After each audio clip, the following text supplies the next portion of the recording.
테슬라 주가가 지금 사상 최고치 돌파했습니다. 로보택시 이게 가장 큰 역할을 한 것으로 지금 보입니다. 테슬라의 FSD 차량들이 본격화가 되면 테슬라는 AI와 로보틱스 컴퍼니로 질주를 시작한다고 볼 수가 있습니다. 2026년 6월 미국과 멕시코와 캐나다에서 월드컵이 열린다는 거죠. 그 중에서 50%의 도시에서는 테슬라의 사이버캡이 돌아다닐 가능성이 있습니다. 올해 4분기 실적이 대단히 안 좋을 거거든요. 분명히 조정을 받으면서도 우상향을 갈 가능성이 높다라고. 내년에 중요한 모멘텀은 옵티머스 3, 그러니까 제네레이션 3에 5,000대에서 저는 10,000대 정도 양산될 거라 보거든요. 일론 머스크가 스페이스X에서 자율주행 곧 할 건데 1조 달러인가 그렇잖아요.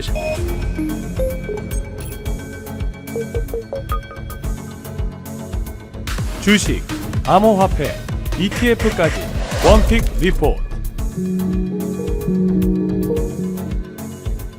강정수 박사님 모셨습니다. 안녕하세요. 안녕하세요. 박사님 모시고 여러분들이 궁금해하시는 또 이 테슬라 관련 이슈 플러스 또 다양한 또 미래 산업에 대해서 알아볼 텐데, 테슬라 주가가 지금 사상 최고치 돌파했습니다. 500달러도 지금 찍은 그런 상황이긴 한데, 보니까 이제 로보택시 이게 가장 큰 역할을 한 것으로 지금 보입니다. 근데 아직 제한적 시험 단계임에도 불구하고 시장이 이렇게 강하게 반응한 이유는 무엇일까요? 제가 여러 차례 사실은 그 말씀을 드렸었는데, 언제 테슬라 주가가 오르기 시작할 거 같냐고 많은 분들이 여쭤봤을 때 제가 뭐라고 얘기를 했냐면, 텍사스 오스틴이든 샌프란시스코든 세이프 드라이버가 하차할 때부터. 네, 그 말씀드렸는데 그것이 이제 진정한 의미에서의 언슈퍼바이즈드. 지금 이제 슈퍼바이즈드, 즉 감독하에 된다면 무감독 자율주행이 시작될 때, 이것이 진정한 의미에서의 자율주행이기 때문에 이때부터 테슬라 주가는 상승의 모멘텀을 탈 거라고 저도 전망을 했었는데요. 사실대로 지금 진행이 되고 있다라고 볼 수가 있습니다. 우선은 여러분도 잘 아시는 것처럼 많은 곳에서 이야기했던 것처럼 테슬라는 카 컴퍼니, 자동차 회사에서 AI와 로보틱스 컴퍼니로 전환한다고 얘기를 했었고, 이것을 여러분 아시는 것처럼 2024년 7월에 일론 머스크가 선언하죠. 그로부터 벌써 1년 6개월이 지났습니다만 아직까지 이것이 재무제표상으로 AI와 로보틱스 컴퍼니냐 하면 노거든요. 아직은 아니거든요. 네. 그러니까 아직은 기대치가 지금 계속해서 선반영되고 있는 건데요. 여러분 아시는 것처럼 2025년이 뜻깊은 해인 것은 6월부터 정말로 텍사스 오스틴 시작으로 해서 테슬라의 FSD 차량들이 옆에 세이프 드라이버를 앉히거나 또는 운전석에 앉히는 방식으로 지금 미국의 여러 도시에서 지금 작동이 되고 있죠. 그런데 이제 예상보다는 차량의 대수가 200대, 2000대 이렇게 되는 게 아니라 오스틴도 20대다, 30대다 이런 소리 있는 것처럼 아주 작은 규모로 진행이 되고 있습니다. 그러면서 안전하게 이 징검다리를 하나하나 밟아서 가고 있는 모습인데, 여기에서 이제 본격적으로 가동되는 것은 세이프 드라이버가 내렸다라는 것은 그만큼 이제 자신감이 확보됐다라는 거고요. 그리고 규제 당국과의 얘기들이 대부분 됐다라는 거기 때문에 이제는 본격적으로 펀더멘탈을 향해서 갈 수 있는 발돋움이 시작됐다라고 볼 수가 있는 거고, 점점 AI와 로보틱스 컴퍼니로서의 테슬라의 모습이 갖춰진다고 볼 수도 있고, 이제부터 시작된다고 볼 수 있죠. 그래서 저는 2026년이 정말 중요하다고 보고 있어요. 2026년은 테슬라가 이 사이버캡이 만들어지게 되고, 사이버캡이 규제가 완전히 풀리지 않는다라면 스티어링 휠, 핸들하고 페달을 가지고 나오게 될 가능성이 높습니다. 현재로서는 스티어링 휠과 페달 없이 만들어지고 있는 프로토타입들이 보여지고 있는데요. 근데 규제가 어떻게 되는 거에 따라서 당분간 핸들은 있을 수가 있는데, 이건 중요하지 않다고 보고요. 이때부터는 본격적으로 대량 생산되는 사이버캡하고, 그리고 모델 Y를 일부 3인이나 4인이 탈 수 있는 걸로 해가지고 섞어서 믹스해서 서비스가 본격화될 거라고 보고 있는 거고요. 이 본격화가 되면 테슬라는 AI와 로보틱스 컴퍼니로 질주를 시작한다고 볼 수가 있습니다. 이걸 만약에 2026년 내에 못한다, 그럼 테슬라의 주가는 엄청나게 떨어질 거라고 보고 있거든요. 그렇겠네요. 네, 그래서 이 부분을 해야 된다는 부분이 분명하게 존재하고 있고요. 또 하나 여러분 잊지 마셔야 될 일정이 있습니다. 그게 바로 2026년 6월 미국과 멕시코와 캐나다에서 월드컵이 열린다는 거죠. 미국의 11개 도시에서 월드컵이 열립니다. 그런데 아마 그 중에서 50%의 도시에서는 테슬라의 사이버캡이 돌아다닐 가능성이 있습니다. 그때를 기점으로 해서 총력전을 벌일 거고요. 그것이 될 경우에는 세계 언론과 방송이 다 도달하고, 또 축구를 보기 위해서 세계 각국에서 오고, 이것을 앱을 통해서 여러분 생각해보세요. 한국에서도 지금 로보택시 앱을 다운로드 받을 수 있잖아요.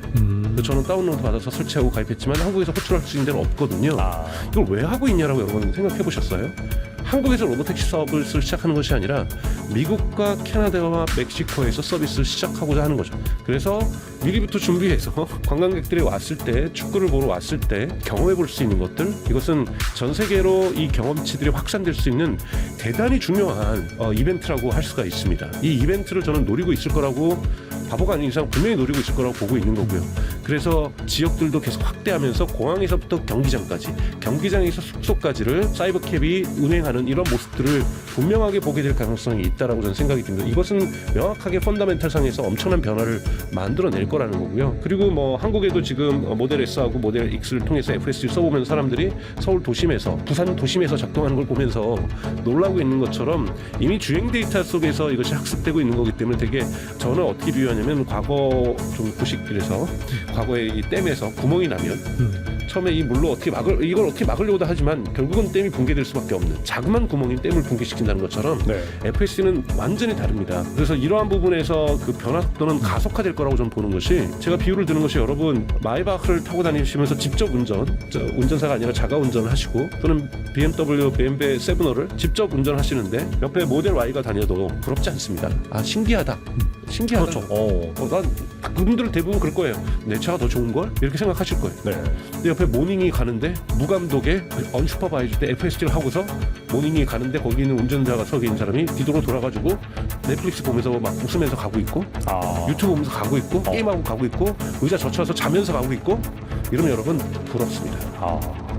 그러니까 EV, 그 전기차의 속도는 완만하게 가지만 자율주행의 확산은 걷잡을 수 없이 갑니다. 그런 부분에서 준비를 완전히 하고 있다라는 거고, 여러분 뭐 웨이모가 뭐 확장 속도가 있지만 지금 웨이모는 뭐 대출도 받고 투자도 받으려고 하고 있습니다만, 웨이모는 예를 들면 2,500대 정도를 좀 운영하고 있는데 이거를 3,500대, 4,500대 만드는 것이 대단히 어렵습니다. 이거 그냥 테슬라는 그냥 2, 3일 모델 Y 풀로 돌려버리면 나오는 차량 숫자거든요. 그렇죠. 네. 그렇기 때문에 이런 걸 추월하는 것은 이 기술 수준만 다 되면 OTA로 그냥 업데이트만 하면 되는 거잖아요. 업데이트 해가지고 한국도 저희 FS 작동되는 거잖아요. 맞아요. 네. 네? 그리고 한순간 그냥 미국에서 생산된 그리고 AI4를 가지고 있는 칩만 가지고 있는 차는 그냥 다 된 거잖아요. 여러분 그거를 체험하셨던 거를 테슬라의 모든 차량에도 적용할 수 있습니다. 규제만 없다라면, 시장의 준비만 된다라면. 그렇기 때문에 테슬라는 구멍만 하나 뚫리면 정말 그 댐을 붕괴시키면서 자율주행은 들어올 가능성이 있기 때문에, 가능성이 매우 높기 때문에 테슬라의 본격적인 이제 흔히 말하는 위로 향하는, 우상 향하는 그 주가는 저는 이제 시작됐다고 저는 생각이 들어요. 물론 그렇다고 해서 모든 주식에는 작은 조정 없이 무조건 우상 향하는 주식은 역사적으로도 존재하지 않았고 앞으로도 존재하지 않을 겁니다. 네. 예를 들면 올해 4분기 실적이 대단히 안 좋을 거거든요. 4분기 실적이 발표되는 1월 말에 있는 4분기 실적 또는 2025년 전체 실적이 발표될 때 여기에 실망한 명분, 아무리 테슬라가 이제 전기차가 아니라도 전기차에서 뭐 매출이 어느 정도 나오고 판매량이 줄어도 타격감이 없다 그러지만 전체를 총괄하는 실적이 나오면 타격감이 왜 없겠어요. 근데 그것이 테슬라를 완전히 긴 조정 국면으로 끌어내리는 그런 부분은 저는 이제는 아닐 거라고 보는 거고요. 그렇기 때문에 앞으로 테슬라 주식은 계속 탄력을 받고 상승할 가능성이 매우 높다. 다만 내년 월드컵 때도 사이버캡이 안 보이고 운전자 옆에 보조석에 안전조건 타 있어가지고 차량 되게 소수로 운영하고 있고 이러면은 폭락하겠죠. 종합해보면 가장 중요한 게 이제 규제, 당국과의 발을 맞춰가지고 이 사이버캡을 최대한 빠르게 풀고 그다음에 운전자가 내리는 그런 상황이 와야 된다는 건데, 그래서인지 최근에 이제 머스크가 다시 이제 뭐 정치자금 뭐 이런 거 지원하고 네. 공화당 쪽에 그렇게 하는 것들이 어떻게 본다면은 그런 걸 최대한 빨리 당기기 위해서라고 볼 수 있을까요? 그렇게 볼 수 있죠. 그러니까 우선 중간 선거가 이제 내년 11월로 있는 거고, 그러면 사실상 후보는 올해 1, 2월부터 뛰게 되는 거고, 그들을 통해 가지고 자금 지원을 통해서 빠른 속도로, 그러니까 이것이 모든 주에서 캘리포니아가 뚫리면은 그 법내에서 해야 되는 건데 그게 되게 어렵습니다. 근데 이건 잘 안 되거든요. 근데 몇 개 주에서 되면 미국 사람들도 그렇게 느끼거든요. 이거는 뭔가 이동의 이 습관이 완전히 변하는 거고, 근데 왜 우리는 안 되고 저긴 되냐? 이것이 대단히 큰 정책 압력으로 작동할 수가 있습니다. 그래서 특정 주에서만 되게 전면적으로만 진행돼도, 예를 들면 텍사스 주에서 전면적으로 진행돼도 다른 주도 갖고 싶어하는 거거든요. 또 이번에 월드컵이 텍사스 주에서는 두 곳에서 경기가 있어요. 그럼 텍사스 주에서 이 사이버캡이 전면적으로 작동하는 걸 느끼게 되면 다른 주에서 확산되는 것은 제가 아까 전에 댐이 무너진 것처럼 대단히 빠른 속도로 갈 가능성이 있다. 그래서 아마 전략적으로 특정 정치인들을 후원하면서 규제 부분을 완화하려고 하는 의도는 명확하게 있다고 볼 수가 있습니다. 근데 아무튼간에 이 로보택시에 대한 기대감은 커지고 있는데, 일각에서는 그 기대감이 주가에 너무 과도하게 반영돼 있다라는 우려도 나오고 있고, 무엇보다도 이 전기차 부문에서 인도량과 매출이 모두 감소하는 등 부진이 이어지고 있습니다. 아무튼간에 이런 부분들, 앞서서 된 4분기 실적이 안 좋게 나올 것이다라고 말씀하셨는데, 이런 부분들이 중간에 노이즈로 발생을 해서 그때 어떻게 본다면 좀 저렴한 값에 매수할 수 있을 만한 기회도 될 수 있겠네요. 그럼요. 그런 조정들은 계속 올 거예요. 계속 왜 조정 없이 테슬라가 주가가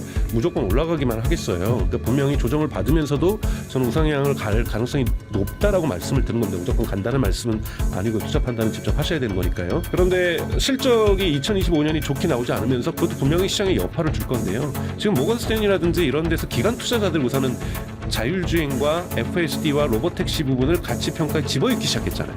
물론 아직 모든 기관 투자자가 그렇게 한 건 아닙니다. 그러나 큰 기관 투자자들이 주가를 목표 주가를 지금 조정하기 시작했다는 거고, 그리고 여기에 이제 선반영을 하기 시작했다는 거죠. 그러다 보니까 이제 과도하게 반영되고 있다는 평가도 나오지만 그건 뭐 시장이 판단할 문제라고 저는 생각이 들고요. 팔란티어가 과도하다라고 일부 주장할 수 있죠. 그럼 그것이 여파가 돼서 팔란티어 주가가 조정받을 수 있죠. 하지만 팔란티어의 매출 성장률과 영업이익률은 높은 속도로 계속해서 증가하고 있기 때문에 다시 회복하고 있는 거고 증가할 거라고 보고 있거든요. 마찬가지로 일시적인 바람들 또는 AI 버블이 터져요. 내년에 터질 가능성은 있다고 보거든요. 그럼 테슬라가 무슨 뭐 같이 큰 조정을 받겠죠. 인류 경제가 큰 위축을 받을 건데요. 저는 AI 버블이 터지면 2008년 9년에 있었던 세계 금융위기는 아주 작은 그래요? 역사가 될 거라고 좀 보고 있어요. 엄청나게 폭락하는 거예요. 그렇죠. 엄청나게 폭락하고 여러분 저희가 한 20년 동안 경험하지 못했던 주식시장의 V자 반등이 아니라 V자 조정이 아니라 U자 반등, 즉 아래로 내려가서 한참 있다가 거의 그냥 올라오는 인터넷 버블 그때 말씀하신 그거는 진짜 엄청 컸죠. 그거 한 10년간 회복되는데 걸렸는데요.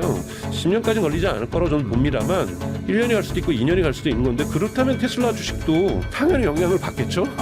그거는 아무리 테슬라라도 이런 매크로적인 어떤 시장의 큰 변동은 견뎌낼 수가 없다라고 좀 보고 있어요. 그렇기 때문에 그러한 가능성들을 우리가 좀 제외해 놓는다라면 높은 가능성이죠. 이거를 제외해 놓는다면 테슬라만 본다라고 하면은 일부의 출렁임들은 계속 가져가겠지만 저는 이제는 평가 기준들이 이제 변하고 있다라는 거고 선반영에 대해서도 여러 가지 예측이 달라질 수 있거든요. 흔히 말하는 미래 캐시플로우를 지금의 현금화 디스카운팅 해가지고 기업 평가를 하는 거잖아요. 네네. 그 방법론들은 되게 달라질 수가 있고 테슬라가 벌어들일 수 있는 돈에 대해서도 미래에 벌어들일 돈에 대해서도 평가 방법에 따라서 워낙 차이가 많이 나는 거기 때문에 정말 테슬라가 하면서 레가시 자동차 기업들 망하고 또는 뭐 현대차가 갑자기 테슬라 라이센싱하고 뭐 이러면 저는 지금에 있는 평가는 고평가라고 전혀 생각하지 않고 선반영도 전혀 고평가로 선반영됐다고 생각하지 않습니다. 그리고 또 내년에 이제 또 중요한 테슬라의 모멘텀은 옵티머스 3 그러니까 제네레이션 3에 5,000대에서 저는 10,000대 정도 양산될 거라 보거든요. 여러분 이거는 시장에서 판매되는 옵티머스 가 아닙니다. 5,000대에서 10,000대 정도만 되더라도 테슬라 공장에 투여할 거예요. 그래서 뭘 할까요?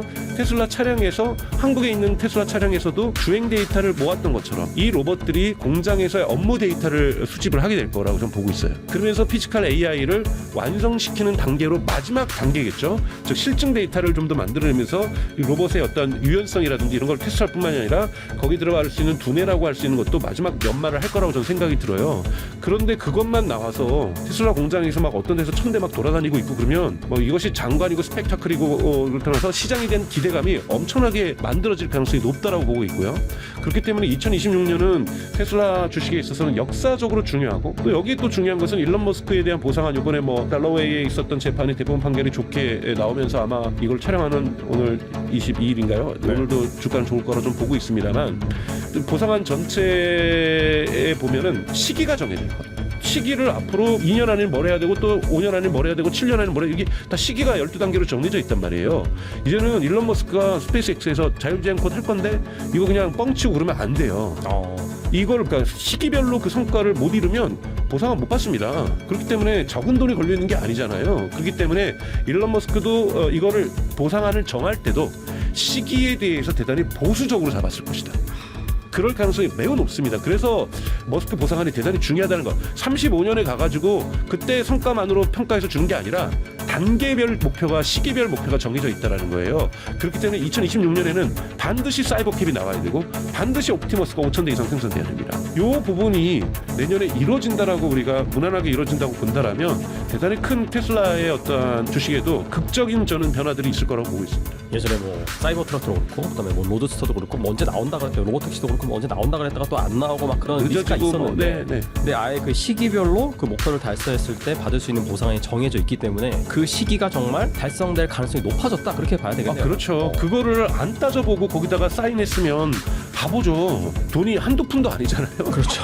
인류 역사에서 있었던 여러분 1조 달러가 그렇잖아요.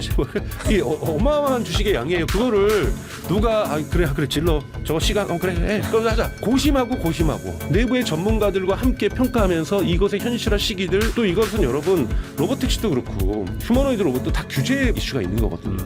이 규제 부분도 생각을 안 하고 했으면 말도 안 되는 몽상가죠. 근데 저는 일론 머스크 이제 몽상가 아니라고 봐요.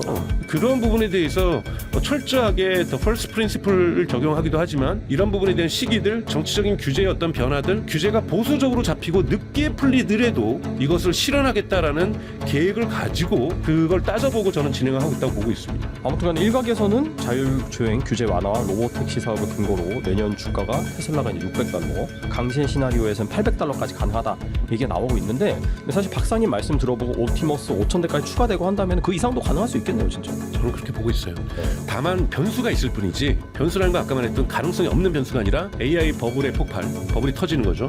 버블이 터지는 부분이라든지 큰 정치적 사건이 발생한다든지 뭐 거시적으로 대단히 안 좋은 일들이 발생한다든지 연준이 의장이 바뀌었는데 뭐 완전히 사고를 친다든지 뭐 여러 가지 뭐 거시적인 요소들이 있을 수 있잖아요. 뭐 나중에 따로 별도 영상에서 제가 버블의 가능성들이 언제 터지면 어떤 조건에 터질지는 제가 여기서 첫 공개를 하겠지만 이 부분들의 가능성이 전혀 없는 것이 아니기 때문에 하지만 정말로 독립 변수로서 이 가능성들을 다 제거해놓고 본다라면 테슬라의 주가는 2026년에 구조적으로 좋을 수밖에 없는 조건들을 다 갖추고 있다는 겁니다. 더 이상 미룰 수 없는 세이프 드라이버의 하차, 그리고 더 이상 미룰 수 없는 사이버캡의 생산, 더 이상 미룰 수 없는 옵티머스의 생산, 이런 부분들이 다 일론 머스크의 그 CEO 보상안과 연결되어 있다는 것, 구조화되어 있다는 것. 그렇기 때문에 성장의 발전의 그 성격들이 대단히 구조화되어 있기 때문에 저는 외부 변수가 없는 이상은 2026년 테슬라에겐 대단히 역사적인 한 해가 될 거라고 보고 있습니다. 주식 측면에서. 제가 이제 듣고 궁금한 게 하나 있는데 예를 들어서 뭐 운전자가 내린다든지 그다음에 핸들이 뭐 계속해서 달려 있을지 알 수는 없지만은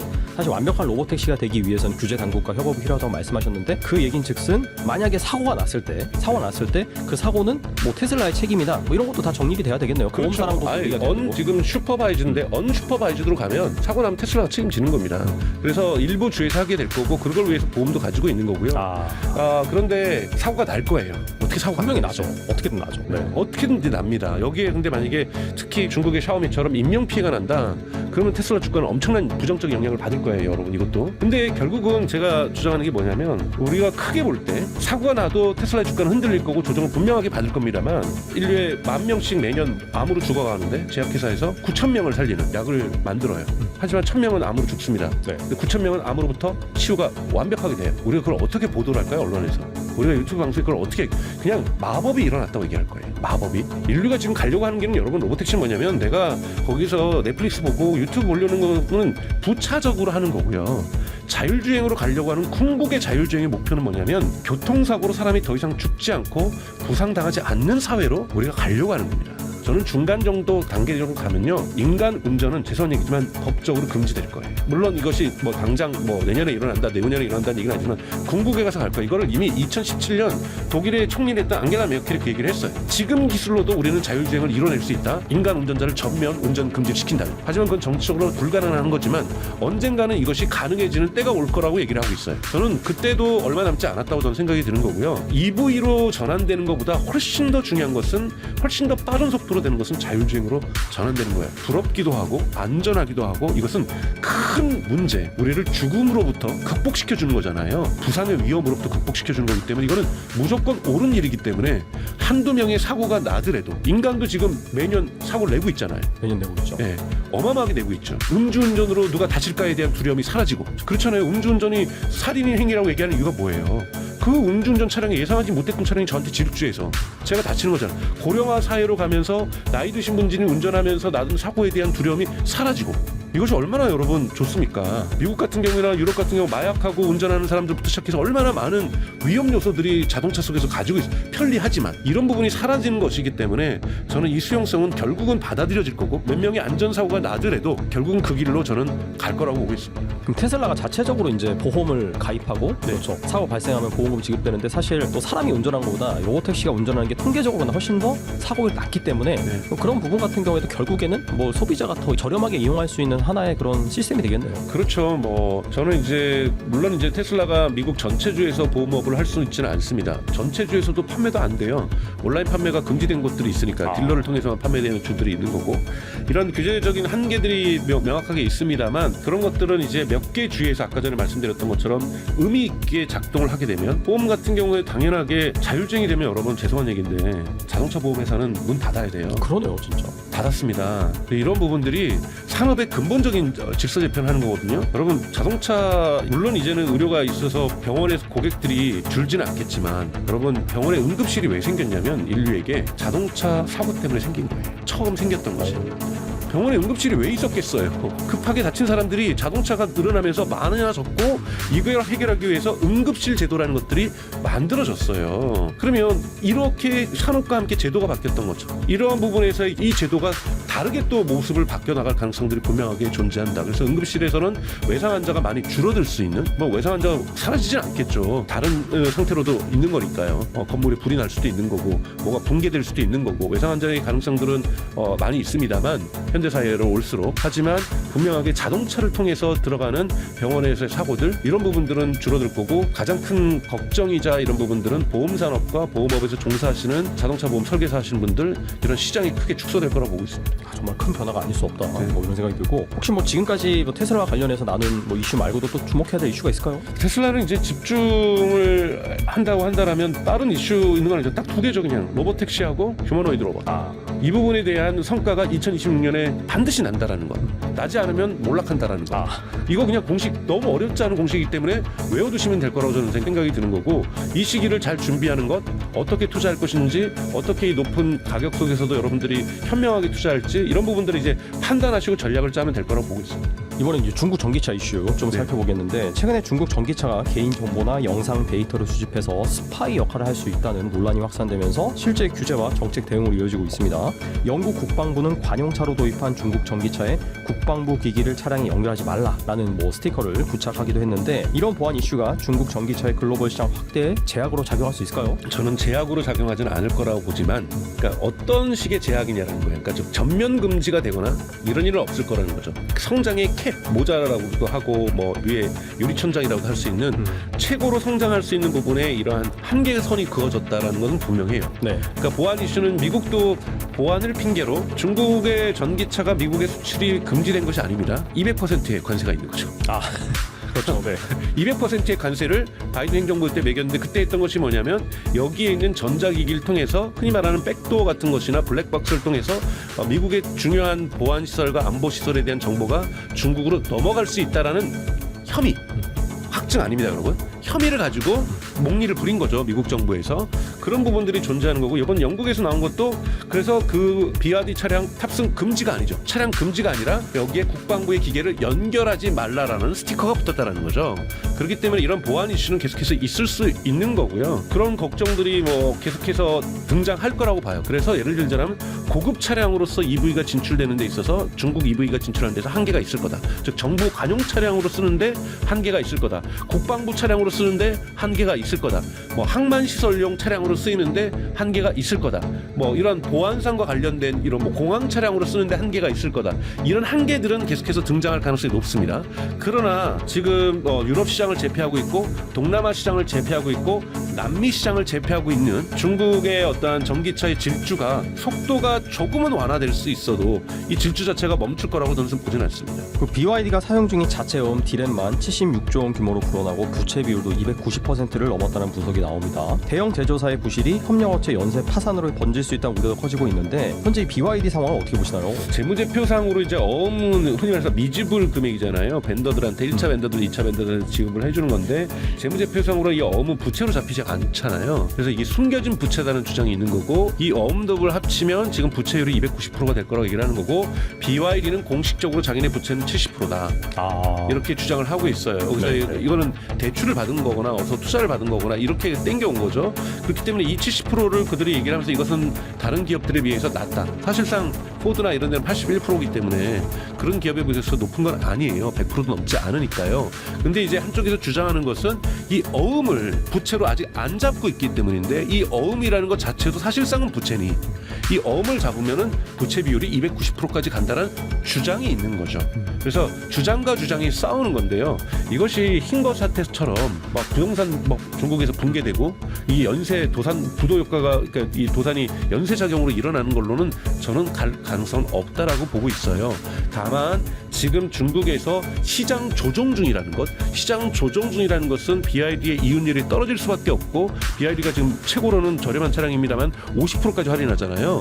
할인한다는 건 가뜩이나 10%대 미만의 이윤율이 있었는데, 그러니까 이윤율이 10% 미만이라는 것은 10% 이상 세일하면은 팔릴 때마다 적자라는 거잖아요. 그러니까 예를 들면 엔비디아가 70%의 영업이익률을 가지고 있다. 가격을 70% 앞으로 더 이상 깎을 수도 있는데 그렇게 비싸게 팔아가지고 떼돈을 벌고 있다는 뜻이잖아요. BYD는 10% 내외였어요. 수익이익률이. 그러면 10% 이상 지금 할인하고 있는 거기 때문에 무조건 적자는 거죠. 중국에서만. 여러분 그 할인을 한국에서나 유럽에서나 남미에서나 동남아에서 안 하고 있습니다. 그렇기 때문에 중국에서의 적자 규모가 커지고 있다.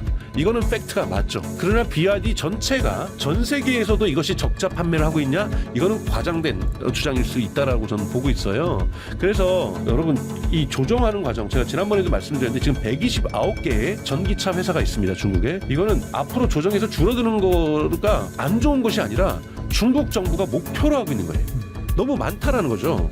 그래서 이거를 15개로 또는 12개에서 15개로 줄이겠다는 게 중국 정부의 의지인 거고 그것을 지금 BYD가 총대 메고 50%로 BYD가 할인해줬으면 여러분 보세요. 다른 기업들은 할인을 안 하면 어떻게 될까요? 안 팔리죠.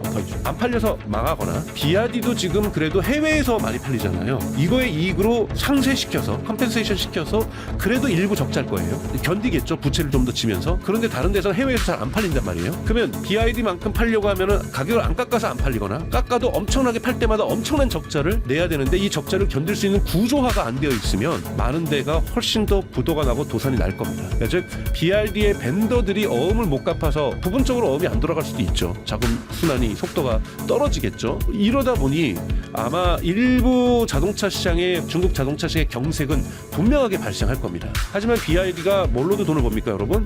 차로만 돈 버는 회사가 아니잖아요. 배터리로 벌죠. 지금 이제 2위에서 3위로 물러났지만 전 세계 3위 배터리 기업이에요. 그래서 이 배터리로도 돈을 벌고 있기 때문에 BYD가 붕괴된다 이렇게 수직 통합된 이거는 거의 저는 과장에 가깝다고 좀 보고 있어요. 그리고 중국 정부가 망하게 두지 않을 겁니다. 절대적으로. 여러분 3년 전만 해도 중국의 자동차 수출은 거의 제로에 가까웠어요. 근데 지금 전 세계 자동차 수출 1위 국가입니다. 이러한 산업을 성장시켰는데 중국 정부가 정신 나가지 않는 이상 BYD가 망하게 둔다? 이거는 뭐 스스로가 자결하는 거 외에는 그런 일은 저는 없을 거라고 보고 있습니다. 말씀 들어보니까 이 중국 전기차 시장에서 완전히 그 예전에 그 메모리 반도체 치킨 게임처럼 엄청난 치킨 게임이 벌어지고 있다 이렇게 해석하는 게 맞겠네요. 그게 더 맞죠. 그건 정확하게 치킨 게임인 거죠. 안 그래도 적자 생존할 수 있게끔. 안 그래도 이제 중국 전기차 130여 개 중에서 2030년까지 살아남는 곳이 한 10개에서 15개 정도 네. 된다는 전망이 나오더라고요. 네. 이미 뭐 W모터, 아이웨이즈 등이 파산했고 업계 대멸종이 시작됐다 그런 얘기도 나오고 있는데 뭐 이건 약간 전기차는 중국 부동산처럼 되는 건지 뭐 이런 비슷한 구조전을 거친 다음에 뭐 최종적으로 살아남는 그런 기업들이 또 강력한 경쟁력을 가져간다 이렇게 보면 되는 건가요? 후자로 보는 것이 더 맞죠. 그러니까 즉 이러한 것에 조정이 있다 보면 거기서 일자리를 잃는 사람들, 거기다가 물건을 대주고 있었던 벤더들도 손실을 보겠죠. 하지만 여러분들 과거에 보셔서 알겠지만 사막에 쌓이고 있는 자동차 이게 뭡니까? 생산 보조금을 주는 거죠. 중국은 지금까지 소비 보조금을 주다가 생산 보조금으로 바꿨거든요. 그건 뭐냐면 소비자가 자동차를 전기차를 구매할 때 한국처럼 보조금을 줬던 부분에서 이건 이제 없어지고 그 다음에 이제 물론 부분적으로 이제 옛날 물건들 중고차를 팔면은 보조해주는 방식으로 조금 보조금이 좀 남았었지만 그것도 이제 사라졌고요. 중국은 생산 보조금이 있습니다. 자동차를 생산해서 판매를 하면은 공급자에게 보조금을 줬어요. 근데 이게 누가 주냐면 중앙정부가 주는 게 아니라 지방정부가 줬던 거예요. 근데 이 부분을 자꾸 중앙정부에서는 주지 말아라고 얘기를 하고 있어요. 빨리 망하게. 그래서 말아라고 하는데 지방정부에서 이걸 관할한다는 건 뭐냐면 지방정부에서 경쟁심이 있죠. 망하더라도 우리 옆에 있는 이웃하고 있는 지방정부가 있는 전기차 회사가 망했으면 좋겠다. 저쪽에서도 아니 너네가 망했으면 좋겠다. 그렇기 때문에 끝까지 보조금을 주려고 하고 있다는 거예요. 근데 지금 BYD가 50% 할인하면요. 보조금을 줘도 망합니다. 그러니까 그런 구도로 지금 간 거잖아요. 그러니까 안 죽는 거예요. 죽어야 되는데 팔리지도 않는 차를 갖다가 사막에다 갖다 놓고서 보조금을 땡겨 쓰는 거죠. 이런 식의 일들이 일어났던 시장의 교란들이 계속해서 발생하고 있는 거에서 지금 BYD가 치고 나가고 있는 거기 때문에 아마 많이 떨어져 나갈 수밖에 없다라고 저는 보고, 경쟁력 없는 기업이 죽는 거는요, 여러분, 필연적인 시장의 조정 과정이라고 본다라는 거죠. 아시아나가 어려워지면 조정 들어가는 거고, 그리고 기아차가 안 좋은 상태가 IMF 때 안 좋은 걸 겪다 보니 현대차 인수하면서 규모의 경제를 이뤄냈던 거잖아요. 그러면서 기아차도 살고 현대차도 사는 시너지 효과가 나올 때도 있잖아요. 근데 그 조정의 순간은 되게 어렵습니다. 고통의 순간이 있는 거고, 네네. 거기에 벤더들 되게 어려워질 거고, 그러나 다시 성장하게 된다라면, 즉 특정 기업은 망했지만 몇 개 기업이 지금과 같은 사이즈를 유지해 줄 거 아니에요. 한번 생각해 보세요, 여러분. 지금 중국은 전 세계에서 가장 큰 자동차 시장이죠. 1년에 1,800만 대 정도가 팔리는. 여기서 지금 50%가 전기차란 말이에요. 그러면 나머지 기업들이 망한다고 해서 갑자기 전기차의 점유율이 신차에서 50%가 10%, 20%로 줄어들까요? 아니요, 남는 12개 기업은요 더 팔 겁니다. 그럼 12개 기업은요 더 떼돈을 벌 수 있죠. 더 큰 규모의 경제를 실현하게 될 거고, 예를 들면 BYD가 예를 들면 중국에서 1년에 예를 들면 200만 대 팔았다가 300만 대, 400만 대 판다고 생각을 해보세요. 가격 경쟁력이 얼마나 더 좋아질까요? 그 가격 경쟁력을 믿고서 유럽의 저가 시장이라든지 동남아나 남미로 진출해버리면 지금보다 더 무섭게 되는 거예요, 여러분. 그러니까 이 고통을 남으면 그냥 꿀단지가 앞에 있는 겁니다. 정말로. 그리고 저는 두려워요. 12개로 남았을 때 이것은 정말 어마어마한 경쟁력을, 경제성을 갖게 되면서 규모의 경제를 실현하게 되면서 그 큰 내수 중국 시장에서 시장 사이즈를 기업마다 12개 기업이 크게 세우면서 엄청난 글로벌 공격성들을 가지게 될 가능성이 높다고 보고 있습니다. 이 가운데 이 폭스바겐이 올해 최악의 실적을 기록하면서 88년 역사상 처음으로 독일 공장을 폐쇄했다라는 뉴스가 지난 주말에 보도가 됐어요. 폭스바겐은 독일 공장 2곳을 추가 폐쇄하고 3만 5천 명을 해고할 계획이라고 하는데, 앞서 말씀하신 이 중국 전기차, 이 가격 경쟁력을 앞세워서 이 중국 전기차들의 물량 공세에 시장을 잠식당했기 때문이다라는 해석이 있습니다. 전통 강자인 독일 자동차 메이커의 몰락은 좀 어떻게 보시나요? 가슴 아프게 보죠. 제가 12년을 독일에 살다 왔습니다. 학부 1학년 1학기부터 독일에서 공부를 하면서 학부 석사 박사를 하고 자동차 산업에 대한 공부도 많이 하고, 여러분, 독일에서의 경영학과의 모든 책은 이그젠플이 다 자동차 산업이에요. 매니지먼트를 하건 뭐 인사를 하건 SAP 삽을 얘기를 하던 자동차 회사랑 어떻게 적용할 것인가 해서 정말 자동차 회사는 자동차 할 정도로 저는 모든 교과서가 다 자동차로 다 배워왔습니다. 그래서 제가 뭐 한국에 와서도 현대자동차 임원 교육이라든지 이런 거를 지금 꾸준하게 할 수 있었던 기회가 왔던 것도 자동차 산업에 대한, 제가 테슬라를 공부하게 된 이유도 자동차 산업에 대한 이러한 변화를 공부하게 되면서 맞이하게 됐던 거고요.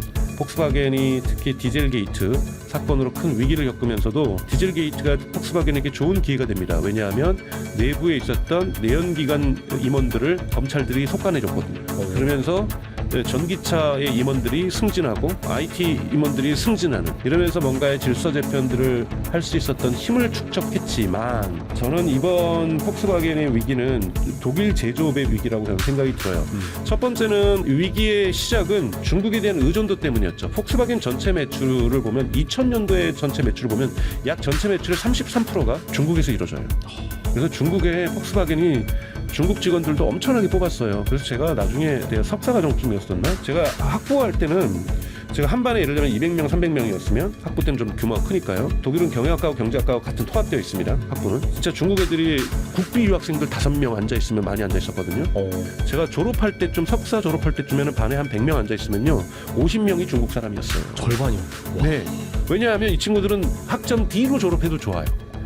다 중국에 있는 독일 자동차 기업에 취직이 됩니다. 왜냐하면 그래도 독일에서 학부 석사를 한 친구들 성적 D래도 얼마나 거기서 현지 해가지고 독일말 못하는 사람들하고 일하는 것보다 낫겠어요. 저 정말 어마어마하게 왔었고 어마어마하게 갔었어요. 1987년부터 독일이 폭스바겐이 중국에서 자동차 판매하기 시작했잖아요. 그래서 사실상 중국에 대한 의존도가 진짜 컸는데 그것이 지금 반토막 이상 났습니다. 앞으로 더 날 거예요. 그냥 사라진다고 봐야 되는 거죠. 이런 부분이 타격이 대단히 크게 작용할 수밖에 없는 거죠. 하지만 이제 BMW와 벤츠처럼 이제 프리미엄 리가 쪽에 있는 것도 지금 타격을 받고 있죠. 포르쉐도 많이 받고 있거든요. 그래도 프리미엄을 좋아하는 중국 분들이 있기 때문에 프리미엄 벤츠나 BMW는 그나마 타격이 그렇게 심하지는 않을 거예요. 거기도 타격이 있습니다. 중국 의존도가 컸기 때문에.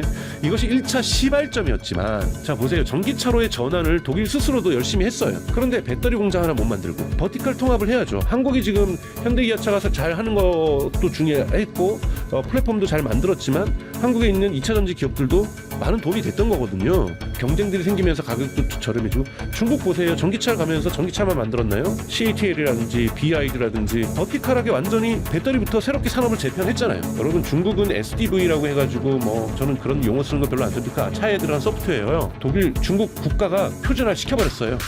그래서 129개 뭐 130 몇 개의 자동차 기업들이 소프트웨어 만들더라도 그 표준 반드시 시켜야 됩니다.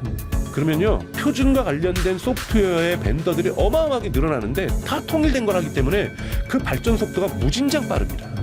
이거를 독일이 못했던 거예요. 폭스바겐이 여러분 카디오라고 뭐 6,000명이나 되는 개발자 회사 했다가 망해가지고 접어가지고 지금 리비안하고 같이 하고 있잖아요. 중국에 조인트 벤처 만들어가지고. IT도 준비 안 했죠. 소프트웨어 능력도 준비 안 했죠. 그러니까 자율주행도 준비는 당연히 안 했고 배터리 준비도 안 하고 그냥 기존에 있었던 자동차에다가 동력 엔진만 내연기관에서 전기차로 만들어서 나가려고 하니 저도 2년 전에 독일에 가서 전기차를 렌트해가지고 타려고 해서 하는데 뭔가 독일차스러워요. 이게 문 닫을 때의 묵중함. 안정감, 네. 나를 잘 지켜줄 것 같고 사고되면. 근데 안에서 이렇게 운전석에 딱 앉았는데 이게 내연기관인지 전기차인지는 소리가 조용한 거 외에는 아무런 차이가 없어요. 소프트웨어 전기 차이 1도 없어요. 그냥 무늬만 전기차. 그러니까 이런 부분에서 독일이 기본적으로 전기차에서 경쟁력이 없고 또한 지금 보세요. 중국이 알고 있는 건 제가 규모의 경제라고 말씀드렸고 129개든 130 몇 개든 이 기업들이 12개로 가면 경제성, 즉 경제 경쟁력, 즉 규모의 경제가 더 실현되면서 가격은 더 내려갈 겁니다. 이거 독일에 있는 인건비로 이거 못 맞춰요. 100% 자동화하지 않는 이상. 여러분 독일에서요 자동차 엔지니어로 일하면 연봉 짱으로 많습니다. 1차 벤더, 2차 벤더들도요. 한국은 벤더분 다니시는 분들을 이윤율도 적고 돈 많이 못 벌지만 독일 벤더들도 돈 많이 벌어요. 정말 자동차 산업에 일을 한다는 것은 독일에서 최고의 일자리, 가장 많은 일자리를 줬고요. 이러한 부분에서 그러면서 이 임금들이 올라가면서 그러나 독일이 갖고 있는 내연기관의 기술력으로 자동차가 팔리니까 여기에 이윤율이 생기고 이 월급을 줬던 거거든요. 근데 내연기관의 판매율은 점점 줄어들고 있고 포션도 줄고 있다는 건 내연기관의 규모의 경제가 안 나오기 시작한다는 겁니다. 그래서 내연기관의 이윤율 하락은 필연적인 물리법칙이에요. 근데 전기차에서도 이윤을 못 내고 있었어요. 그러니까 힘들어지는 거죠. 그래서 아마 독일의 이러한 위기는 자동차 산업의 위기는 이제 본격화되고 있다. 이것이 끝난 것이 아니다. 이것이 좀 가슴 아픈 일이긴 합니다. 반면 현대차 그룹은 이 관세 리스크를 털어내 11년 만에 글로벌 연간 판매량 목표치를 달성할 가능성이 높아졌습니다. 북미에서는 하이브리드 차량이 잘 팔리고 있고요. 유럽에서는 또 전기차 판매가 급증하고 있는데 현대차 그룹의 선전은 또 어떻게 보시는지 궁금하네요. 현대차도 보셔야 되는 게 현대차는 정말 잘했다고 봐요. 발빠르게 대응을 전기차를 대응을 잘했고 근데 저는 현기차의 위기는 2026년과 2027년에 시작될 거라 보고 있습니다. 죄송하지만 뭐 이번에 뭐 송창현 사장이 뭐 그만둔 것도 뭐 큰 거지만 그만둔 것이 현대자동차 주가에는 호재로 작용을 했지만 그만큼 답답했다라는 거죠. 근데 현대차는 죄송하지만 제가 아까 테슬라 얘기를 하면서 자율주행의 시대는 전기차의 시대보다 더 빨리 올 거라고 말씀을 드렸습니다. 한번 본물이 터지면 막기가 어렵습니다. 그렇잖아요. 지금 한국도 테슬라 FSD 영상 보시면서 현대는 뭐 하냐 이런 원성이 그리고 응원도 하죠. 저도 잘 되기를 응원합니다. 근데 현대가 뭘 준비하고 있나요? 미국에 있는 저기 뭐 M으로 시작하는 그 기업의 자율주행에 투자하는 것, 중국계 기업하고 소프트웨어 협력하는 것, 엔비디아하고 협력하는 것 모든 가능성을 열어둘 겁니다. 모든 가능성. 그런데 이 가능성이 열더라도 자체 자율주행의 능력 키우는 것 정말 저는 어려울 거라고 보고 있어요. 근데 이제 자율주행이 되는 차와 안 되는 차는 확연하게 판매해서 구별이 될 거라고 저는 보고 있어요. 뭐 일부에서 42 뭐그 송 사장님 물러나고 나서 이제 자율주행하는 영상을 올렸잖아요. 그것 때문에 현대도 능력 짱이네. 그건 여러분 좀 정확하게 보실 필요가 있어요. 엔드-투-엔드 AI로 테슬라가 버전 FSD 버전 12부터 가면서 엔드-투-엔드 AI가 갔다라는 것은 인지 부분에서만 AI를 썼던 것이 아니라 카메라라든지 센서 부분에서 라이다나 레이더뿐만이 아니라 어떻게 그 인지한 상황 속에서 내가 액션할 건지도 AI가 데이터를 보고서 규칙을 뽑아내는 거잖아요. 그게 엔드-투-엔드 AI거든요. 테슬라가 그렇게 갈 수 있었던 건 막대한 주행 데이터가 있기 때문이에요. 이 주행 데이터에서 버전 13과 14 그리고 앞으로 15가 나오면서 뭘 하고 있냐면 이 엣지 케이스라는 게 있습니다. 자율주행에 있어서 엣지 케이스가 뭐냐면 일방통행 들어갔더니 이삿짐 센터가 있어요. 그러면 여기다 규칙을 안 줬어요. 만약에 여기서 어떻게 하라고? 그래서 거기로 가려면 보도로 바퀴 두 개를 올리고서 살살살살 빠져나가거나 후진해서 그 도로를 빠져나와야 되는데 이 두 규칙도 안 줬어요. 그러면 그때 멈춥니다. 이거를 해결하는 것, 이거를 근데 이런 엣지 케이스가 무수히 많거든요. 롱테일 오브 엣지 케이스라고 그래요. 엣지 케이스의 롱테일인 거죠. 무진장 많이 있습니다. 꼬리 부분에. 근데 이런 부분들이 반드시 나타나요. 운전하다 보면 여러분 이런 경우도 만나시게 되잖아요. 자, 이때 규칙을 안 줬으면은 그 개발자들이 자율주행이 못하고 멈춰버립니다. 이거를 뭘로 학습하는 거냐? 주행 데이터에서 여기서 다른 인간들은 어떻게 했을까? 바퀴 2개 정도 올려놓고 가네. 또는 마을버스를 추월했더니 저기에서 앞차가 있는 거예요. 그 좁은 길에서. 그럼 후진해가지고 하는 거를 규칙을 준 것이 아니라 얘가 인간이 하는 거를 데이터에 누적된 데이터에서 인간이 하는 법을 배워버린 거죠. 그렇기 때문에 엔드 투 엔드를 가려면 막대한 주행 데이터가 있어야 되고 자율주행을 잘하는 것은 엣지 케이스를 잘하는 겁니다. 고속도로에서 잘 달리는 건 중요하지 않아요. 그거는 기술력 있는 기업들을 금방 쫓아옵니다. 이번에 리비안 보세요. 리비안 보면은 신호등을 인식 못하는 기술적인 한계가 명확해요. 근데 고속도로에서 잘하잖아요. 왜냐? 고속도로 신호등 없으니까. 이런 거는 금방 쫓아와요. 근데 리비안이 고속도로에서 자율주행 잘한다고 해서 시내 들어온다고, 원래 고속도로가 가장 사고율이 적습니다, 여러분. 그렇죠. 네. 네. 규칙이 뻔하거든요. 엣지 케이스가 많지 않아요. 근데 여기는 엣지 케이스가 정말 넘쳐나는 것이 우리 일상생활인 거죠. 자, 이 부분을 어떻게 할 거냐라는 거예요. 이 부분을 보여줘야 되는 거예요. 그래서 항상 그런 말이 있어요. 80% 수준까지 올려놓은 자율주행의 실력을 키우는데 걸리는 시간하고 나머지 20%의 완성하는 데 걸리는 시간을 했을 때 이 0에서 80%까지 오는 시간에 비해서 이 81에서 100까지 가는 시간이 6배에서 10배 더 걸린다고. 그러니까 포디투다시 80%까지 올라오는 건 금방 올라온 거예요. 금방 올라올 수 있습니다. 그리고 여기보다 조금 더 나은 것도 좀 더 갈 수 있어요. 근데 점점 이 90에서 100 구간으로 갈 때, 95에서 100 구간으로 갈 때, 98에서 100 구간으로 갈 때가 더 많은 시간과 더 많은 데이터와 더 많은 컴퓨팅 파워가 필요한 겁니다. 그러니까 테슬라 같은 경우도 AI3 그 칩, 하드웨어 과거에 3죠. 여기서 안 되는 거잖아요. FSD가 지금 14가. 이걸 어떻게 할 것인가? 그래서 라이트 버전 만들어서 하겠다? 뭐 이런 얘기들 나오고 있는 거잖아요. 그래서 FSD 14에서 나중에 15로 가면은 하드웨어도 5나 6로 지금 계속해서 삼성전자랑 계약한 게 AI6잖아요. 6칩, 추론 칩을 깔아야 더욱더 완벽해지겠죠. 언젠가는 5나 6로 다 바뀔 거예요. 지금 4로 하는 것도 나중에 버전 15, 16 가면은 여러분 컴퓨터도 오래되면은 OS가 업데이트가 안 되잖아요. 그 상황으로 가는 거거든요. 그래서 이 100을 향해서 가고 있는 건데 아직 현대자동차는 죄송한 얘기지만 80 수준에서 머물고 있는데 80까지는 어느 기업이든 금방 올 수 있다. 그런 부분에서 이제 자율주행이 안 되는 차의 경쟁력은, 그러니까 앞부분에 제가 테슬라에서 말씀드렸던 것처럼 테슬라에게 2026년이 결정적으로 중요하다는 것은 뭐냐면 시장을 완전히 뒤흔들어 놓을 수 있을 정도의 모습을 보여줘야 된다는 거죠. 그러면 나머지 레가시 업체는 바로 직격탄이 날라옵니다. 여러분 자율주행 되는 차를 사시겠어요? 안 되는 차를 사시겠어요? 전기차를 사시겠어요? 아니, 이거는 소비자의 선택이에요. 그럼 맞죠. 네. 네. 이거는 그냥 그럼에도 불구하고 나는 부릉부릉이 좋아 해가지고 사시는 분들 많아요. 맞아요. 네. 압도적으로 많습니다. 그런데 자율주행이 되는 차한테는 여러분 영상 보시는 분들 어떻게 답변하시겠어요? 거의 99.9%가 자율주행이 되는 차를 원합니다. 그걸 경험하고 입소문을 듣고 보기 시작하면 특히 한국같이 기술 수용성이 높은 나라는 압도적이에요. 그러면 정부가 막아주겠죠. 근데 정부가 언제까지 아이폰 도입 한국 늦어졌어요. 그래서 잘 막아준 거예요. 삼성전자에게 기회를 만들어줬으니까요. 자, 스마트폰처럼 그럼 2년만 더 정부가 막아주면, 정치권에서 막아주면 현대차가 쫓아올 수 있을까요? 트릭이 구멍이 생겼잖아요. FTA로 미국에서 생산되고 미국에서 인정받은 것은 한국으로 바로 들어올 수 있잖아요. 그래서 모델 S하고 X가 되는 거잖아요. 그러면 모델 Y 스탠다드는 미국에서 생산하고 있는데 스탠다드 한국에 팔아버리면 어떡할 거예요? 겁나게 팔릴 거 아니에요. 그러면 여론은 더 커집니다. 그리고 이게 여론전이거든. 정치인들도 이 타다 논쟁하고 여러분 달라요. 1919년에 2019년에 있었던 한국 분들이 월드컵 가가지고 미국에서 타고 오세요. 막 뭐지 우리는 왜 안 되지? 중국에 놀러 갔다가 막 무비자니까 놀러 가신 분들 요즘 있단 말이에요. 갔다 오시면 다들 충격받아요. 상하이나 베이징 갔다 와서 자율주행 타보고서 뭐지? 중국도 하는데 여기는 자존심마저 긁히고 들어오잖아요. 여러분 2026년부터 뮌헨하고 베를린 독일 두 도시에서는 중국 바이두가 아폴로고 로보택시 사업을 시작합니다. 싱가포르도 시작을 하고요. 두바이에서도 시작돼요. 점점 늘어날 거 도쿄에서도 웨이모가 시작합니다. 구글에. 점점 많아져요. 근데 우리는 안 돼요. 그러면 안 되게 막고 있는 정치권에 대해서 비판의 목소리가 커집니다. 결국 유권자 싸움이거든요. 현대차를 보호해주자고 주장하는 유권자의 규모와, 그리고 아니다 우리도 빨리 자율주행을 하게 해달라는 유권자의 규모에서 어떤 쪽이 규모가 많아지는가에 따라서 정치권은 손을 들어준다는 거죠. 제가 아까 초반에 말씀드렸던 자율주행이 빨리 오려면 인간 운전을 금지시키는 것이 훨씬 더 자율주행을 빨리 오게 할 수 있습니다. 그러나 인간 운전을 금지했다간 유권자들이 표 안 찍어줄 거거든요. 현재로서. 근데 점점 여론이 자율주행 차들도 많고 우리 아이들 다치는 것도 싫고 그냥 인간 운전 금지하자, 이것이 막 여론으로 막 들끓으면요 정치인들은 표가 있는 곳에 손이 갑니다. 그래서 법을 바꿔버리죠.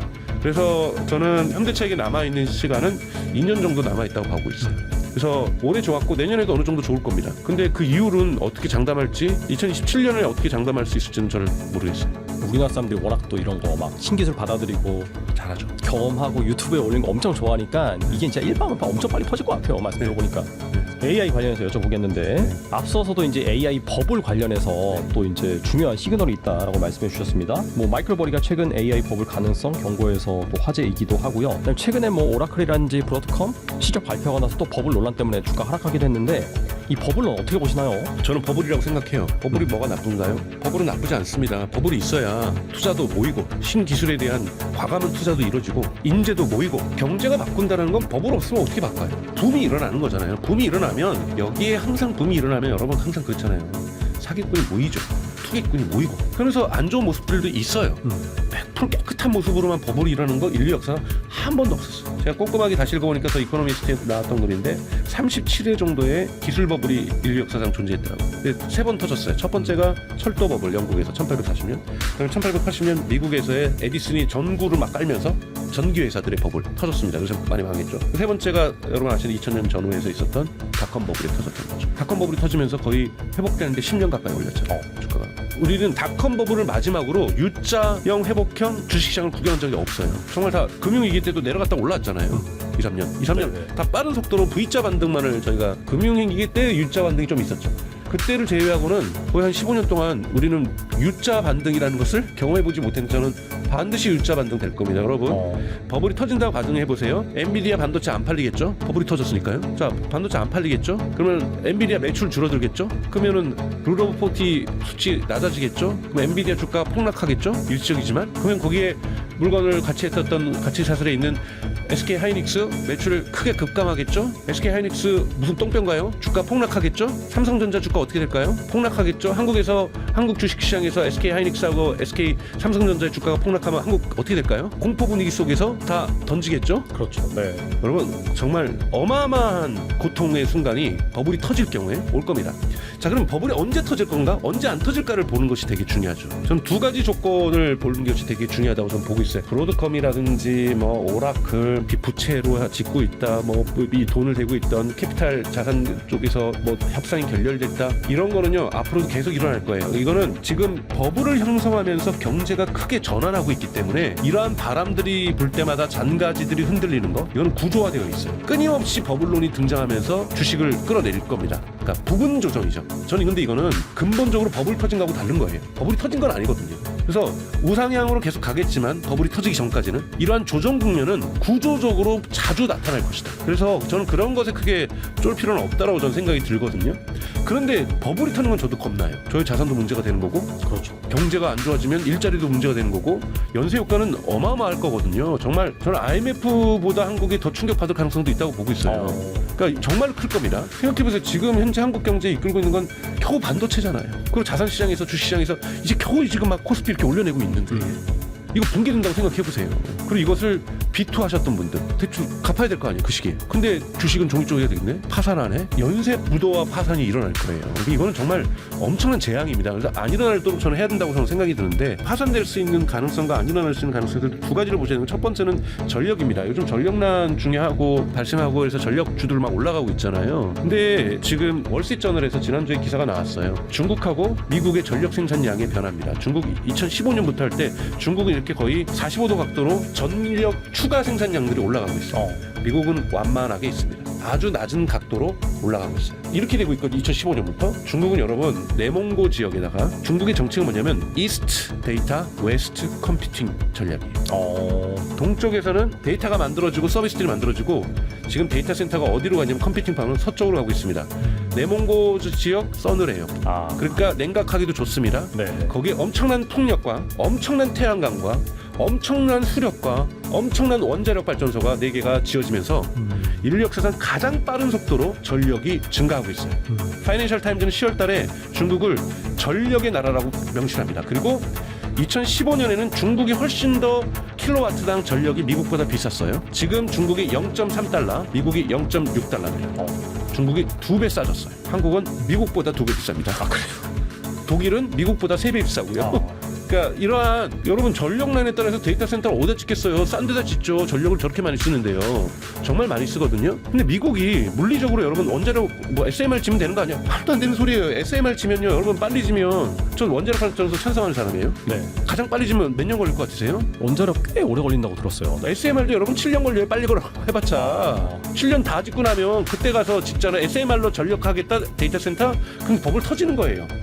자, 어떻게 터집니까? 전력의 증가 속도가 데이터 센터의 증가 속도보다 느리면 버블이 터져요.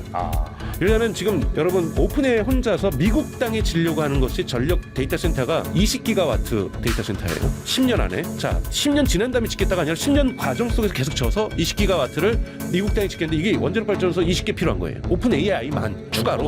와. 자, 그러면 이거를 그 속도를 안 맞춰주면 데이터 센터 건설 속도가 느려집니다. 그러면 엔비디아에 대한 칩 수요가 완화되죠. 칩 수요가 사라진다는 게 아니라 속도가 늦어집니다. 왜요? 저거 갖다 써야 되고 블랙엘 갖다 써야 되고 루빈 갖다 써야 되는데 전력이 안 들어와서 데이터 센터의 속도가 늦어지고 있어요. 그 대표적으로 어느 기업입니까, 여러분? 마이크로소프트 데이터 센터 건설 속도가 늦어지고 있어요. 그리고 CEO가 얘기하잖아요. 지금 전력 빨리 안 주면 우리 데이터 센터 늦게 집밖에 질 수가 없고 짓는 속도를 시작한 거는 늦추고 시작하지 않고 삽질하려고 했던 거는 삽질 안 할 거고 이러고 지금 협박하고 있잖아요. 그래서 지금 백악관에다 계속 항의서만 보내고 있는 거잖아요. 근데 뭘로 하겠어요? LNG 아니면 태양광밖에 없어요. 빨리 할 수 있는 건.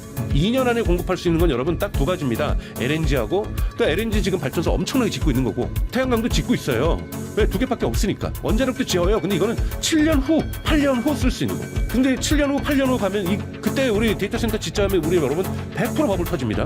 그럼 엔비디아 칩은 7년 후, 8년 후 사면 되는 거잖아요. SK 하이닉스, HBM은 7년 후, 8년 후 사면 되는 거잖아요. 그래서 가장 중요한 것은 데이터 센터의 확장 속도와 정부가 책임져주고 있는 전력 공급 속도가 같아야 됩니다. 이것이 현재로서는 어느 정도 견디는데 2026년에 데이터 센터가 더 져지잖아요. 오라클도 빚 땡겨가지고 데이터 센터 짓죠. 메타도 데이터 센터 짓죠. 다 짓고 있거든요. 언더 컨스트럭션이 너무 많은 거예요. 언더 컨스트럭션에 데이터 센터가 있다는 건 뭐냐면 전력이 들어오겠지라고 생각하고 지금 왜 코이브에 여러분 주가가 올라갑니까? 코이브는 과거에 크립토 했던 데잖아요. 거긴 전력회사랑 10년 계약을 해놨어요. 10년 동안은 여기는 무조건 전력이 들어옵니다. 전력의 규모도 코인 최고를 알기 위해서 더 짓겠다라고 데이터 센터를 예약하기 위해서 더 짓는 것까지 10년 계약이 되어 있어요. 코이브는요, 그러니까 안전빵으로 10년 동안 데이터 센터를 운영할 수 있기 때문에 주가가 오르는 겁니다, 여러분. 전력을 확보했기 때문에. 근데 오픈AI 지금 20기가 짓겠다고 하는 거 전력 하나도 확보 안 했어요. 어떻게 할 거예요, 여러분? 근데 저는 내년 상반기에는 좋은 소식이 있을 거라고 봐요. 이것도 처음 말씀드린 건데. 여러분, 아직까지 블랙엘로 학습한 언어 모델이 안 나왔습니다. 블랙엘로 세팅을 바꾸려면은 최소한 데이터 센터, 원래 있는 데이터 센터에다가 H200 칩이 아니라 이거를 블랙엘로 바꾸려면요, 거의 개보수 공사 새로 해야 돼요. 왜냐하면 H200은 여러분 공냉식, 즉 바람으로 냉각시키는 것. 블랙엘은 뭡니까? 순냉식. 그러면 그 모든 렉에다가 다 물 공급해야 될 거 아니에요. 그리고 쓰는 와트도 킬로와트도 다릅니다. 그러면 전선줄 두께 바꿔줘야 될 거 아니에요. 그리고 애가 그 렉의 무게도 다릅니다. 그러면 받아줄 수 있는 콘크리트도 새로 한번 보정해줘야 될 거 아니에요. 이거요 거의 공사 새로 하는 거예요. 그거를 지금 했습니다. 그래서 블랙엘을 설치하는데 4개월 걸렸고요. 사가지고 공간 있다고 그냥 갖다 놓으면 시작이 안 돼요. 그리고 그걸로 이제야 학습을 시작했어요. 그러면 블랙엘이 한 4배 정도 줬다고 하니까 호퍼칩이 그 빈틈을 구글이 치고 들어온 거거든요. TPU는 돌아가고 있었으니까. 네네. 그러니까 이 업데이트를 이제 해서 이제 학습을 하면 내년 1, 2월에 이걸로 학습하고 있는 데가 지금 오픈AI 챗GPT하고 X.AI의 그록이고 이런 데들이 지금 엔트로피도 지금 그쪽으로 블랙엘로 학습을 하고 있고요. 구글도 추가했어요. 그건 뭐냐면 내년 2, 3월에 이들이 또 한 번 뭐 2024년에 챗GPT 제미나이와 2025년에 챗GPT 제미나이가 다르듯이 2026년에도 스케일로가 적용되면서 확연하게 달라질 겁니다. 그래서 AI 거품 말도 안 돼. 그래서 되게 좋아질 거예요. 그런데 왜 제가 말씀드렸던 가장 중요한 데이터 센터의 건설 속도와 전력 건설 속도가 불일치가 언제쯤 나타날 거냐면 나타나면 제가 보기엔 여름 정도에 나타날 가능성이 있다고 봐요. 그러니까 전력 공급 속도가 못 따라가는 그런 상황이 그렇죠. 못 따라가면 네네. 데이터 센터의 건설 속도가 늦어지면서 칩 수요가 줄어들 겁니다. 그러니까 이 부분이 예를 들면 3분기 실적에 반영된다든지 이런 현상들이 나타나겠죠. 그러면서 이것이 일시적인 것이 아니라 되게 완만한 속도로 데이터 센터가 전력 기다려야 되는 거잖아요. 전력만 기다립니까, 여러분? 그다음에 그리드, 송전망도 되게 세져야 되는 거. 지금 한국도 SK 하이닉스 2천 공장 뭐가 문제예요. 전라도에서 전기 관력 갖고 오려고 하는데 송전망 지려고 하는데 송전망에서 저항들이 있는 거잖아요. 시민사회 저항들이 당연히 있을 수밖에 없는 거고요. 여러분 집 앞에 고압절 지나간다고 생각해 보세요. 그러면 늦어지는 거거든요. 이런 부분 좀 조심해서 보셔야 되고 두 번째 보셔야 될 포인트는 매출이에요. 결국은 골드러시에서 1830년 이때 캘리포니아에서 금강 발견된다고 해서 동쪽에 살던 사람들이 서쪽으로 마차 타고 갔잖아요. 그래서 곡괭이하고 삽을 샀죠. 금광 하려고 청바지도 하나 사고. 이게 엔비디아잖아요. 근데 금이 안 나와봐요. 곡괭이하고 삽 다 버리죠. 중고로 팔거나 아니면 생각보다 늦게 나온다거나. 근데 금액이 다른 발견 안 하더라도 조금 보여야 되는 거예요. 신받다가 아니라 금받다가 돼야 되는 거죠. 이러면 금이 더 있다고 생각하면서 더 좋은 곡괭이와 삽을 사서 더 많은 곡괭이와 삽을 사서 더 많은 인력을 사서 열심히 더 땅을 파겠죠. 이것이 붐이 안 터지는 방식이죠. 결국은 매출이 눈에 보여야 됩니다. 이 매출이 지금 물론 2천만 명 넘게 매달 23달러 이상씩 내고 있어요. 이걸로는 금이라고 볼 수 없어요. 확실하게 광고를 통해서 늘려간다든지. 왜냐하면 AI가 뭐가 문제가 있냐면 지금까지 디지털 서비스는 여러분 많이 들어보셨겠지만 리프킨도 얘기하고 한계 비용 체감의 법칙. 한계 비용이 0으로 수렴한다. 왜요? 윈도우즈 개발하고 나서 개발할 땐 비싸지만 이거 100만 장 파나 200만 장 파나 그냥 다운받는 거나 과거로 치면 CD 한 장 더 만드는 것밖에 안 되잖아요. 그렇죠. 네. 그래서 디지털 경제가 좋았던 건 소프트웨어가 왜 이윤율이 좋습니까? 한계 비용이 거의 0으로 수렴하거든요. 근데 AI는 한계 비용이 0으로 수렴하지 않습니다. 여러분도 많이 들어보셨겠지만 추론할 때 우리가 어디다 질문을 하고 하면은 여기 GPU가 돌아가야 되잖아요. 전력도 필요하고 엄청나게 에너지가 많이 쓰이면서 사실상 여러분들이 맛집을 검색하시면 AI로 맛집 비용보다 더 나온다는 얘기도 있잖아요. 이게 한계 비용이 토큰 가격은 계속해서 내려가고 있어요. 그런데 이 모델들이 좋아지면서 이 토큰 예를 들면 과거에는 5,000개의 토큰으로 답변이 나왔어요. 가정을 하죠. 근데 토큰당 하나에 100원이었어요. 근데 토큰당이 지금 가격이 50원으로 줄어들었어요. 기술이 좋아지면서. 근데 답을 5,000개로 하는 게 아니라 풍부하게 하기 위해서 10,000개 쓰는 거죠. 그러면 똑같은 거잖아요. 또는 또 이미지도 막 만들고 동영상도 막 만들고 그러면 토큰이 더 들어갑니다. 그렇게 되면 고객이 늘어날 때마다 비용이 꽤나 늘어가요. 그래서 이 비용을 감당하기 위해서는 무료 이용자를 더욱더 많이 만들어서 여기에다가 커머스도 하고 광고도 붙이고 이것저것 하기 위해서는 무료 이용자가 더 많이 늘어나야 되잖아요. 지금 9억 명 정도 돼요. 일주일에 한 번씩 챗GPT를 쓰시는 분들이. 이게 12억, 13억으로 가야 돼요. 그럼 데이터 센터 더 줘야 되는 거거든요. 근데 그걸 지려면 돈을 벌면서 가야 돼요. 안 그러면 누가 투자해 주겠어요? 그러면 2026년 오픈AI의 매출이 물론 지금 올해가 한 125억 달러 정도 나온 걸로 알고 있어요. 2025년의 매출이 이거 200억 달러, 300억 달러 가야 됩니다. 125억 달러도 엄청난 거예요. 여러분 1억 달러에서 100억 달러 매출 가는데 메타 과거에 페이스북이 11년 걸렸어요. 오픈AI 지금 3년 만에 한 거예요. 네. 이거를 엔스로픽도 100억 달러 가까이 갔거든요. 엔스로픽도 2, 3년 만에 한 거예요. 놀라운 속도예요. 하지만 이거보다 더 빨라야 됩니다. 왜요? 들어간 돈이 다르거든요. 들어간 돈이 다르기 때문에 빠른 속도로 데이터 센터를 확장하고 좋은 인력을 계속 만들어내기 위해서는 이 브랜드 파워를 지켜나가기 위해서는 무료 이용자가 거침없이 들어와야 됩니다. 이걸 위해서는 돈을 벌면서 가져야 되거든요. 돈을 벌어야 무료 이용자를 감당할 수가 있습니다. 이 돈 버는 모습들이 2026년에는 무료 이용자를 대상으로 돈 버는 방법들, 광고를 붙이건 물건을 팔아서 수수료를 받건 이런 모습들이 2026년에는 반드시 오픈AI나 제미나가 보여줄 때 아하 더 성장하겠구나. 든든하게 돈도 벌면서 이제 성장하는구나. 저렇게 돈 버는 거면 내가 돈 투자해서 데이터 센터 더 줘도 되겠구나. 그래서 이 AI가 돈을 버느냐 금받다의 신호가 나오느냐 이것이 두 번째 버블이 터지냐 안 터지냐의 중요한 시금석이라고 볼 수 있습니다. 그러면은 만약 1억이 있다라고 한다면 이 테슬라를 포함해서 어떻게 포트폴리오를 짜면 좋을까요? 저는 그러니까 시스템적으로 접근하셔야 된다고 저는 생각이 들어요. 관련주 구매하지 마시고요.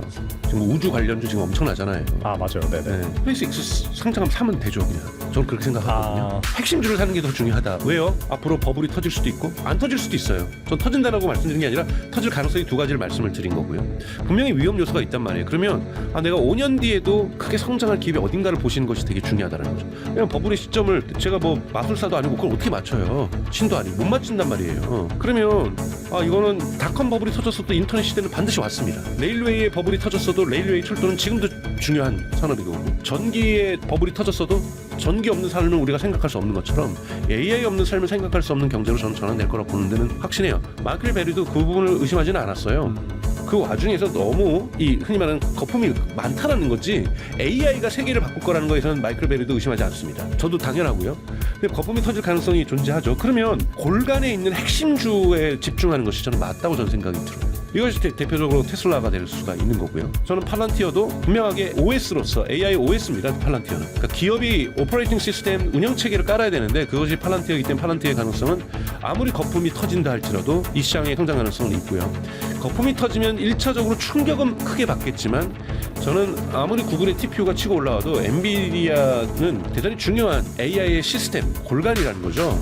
그렇기 때문에 거품이 터져서 꺾이는 이건 거품 터지면요 팔란티어도 꺾일 거고요 테슬라도 꺾일 겁니다. 크게 꺾일 거예요. 하지만 다시 올라올 때, 다시 AI 경제가 다시 돌아올 때, 다시 회복될 때 이 세계주는 가장 먼저 올라올 거로 좀 보거든요. 그런 부분에서 제일 안전한 자산이 될 수 있다라는 점도 그렇게 보고 있습니다. 근데 아무튼간에 그 뭐 데이터 센터의 속도랑 전력망 확산 속도의 불일치 네. 이런 거는 길게 보면은 또 한번 꺾였다가 다시 이제 전력이 공급되고 해서 또 데이터 센터가 거기에 맞게끔 지어진다라고 한다면 그땐 또 더 오를 수도 있는 그런 상황을 볼 수 있겠네요. 저는 그렇게 닷컴 버블처럼 10년 가거나 그러지 않은 게 아니라 이미 입증됐어요. AI의 유용성.